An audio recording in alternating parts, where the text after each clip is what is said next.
তো আজকে আমরা এই মাছকে করবো সিদ্ধ এবং দেখবো এটা স্বাভাবিক মানুষের পক্ষে খাওয়া সম্ভব কিনা। আমরা মাছ ভাজা ঝোল তো সবাইকে আজকে দেখাচ্ছে কেটে খেতে কেমন হয়। ভিডিওতে অধিকাংশ কাজ করেছে আমার মা, সেজন্য আমার মা প্রথমে মশলাগুলোকে ভালো মতো করে বেটে নেবে। পরে আমরা মাছের ভিতরে কিছুটা পরিমাণ নুন এবং কিছুটা পরিমাণ হলুদ দিয়ে ভালো মতো করে মেখে নেবো।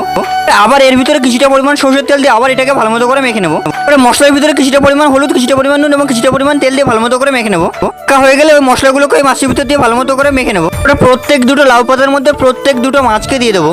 পরে এই লাউ পাতার ভিতরে থাকা মাছগুলোকে দিয়ে ভালো মতো করে পেঁচিয়ে একটা ঢিলের মতো করে বানিয়ে নেবো।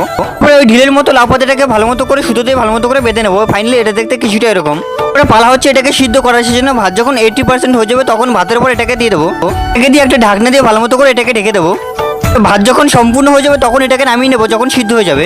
ফাইনালি এটা দেখতে কিছুটা এরকম। তো চলো এটাকে টেস্ট করে দেখা যাক এটা খেতে কেমন হয়। এবার পালা হচ্ছে এটা দেখার যে সিদ্ধ মাছ খেতে কেমন হয়। তো এই সিদ্ধর ভিতরে যেহেতু সম্পূর্ণ পরিমাণে মশলা ছিল তাই আমার খেতে বেশ ভালোই লেগেছে। একবার ট্রাই করে দেখতে পারো, বেশ ভালোই লাগবে।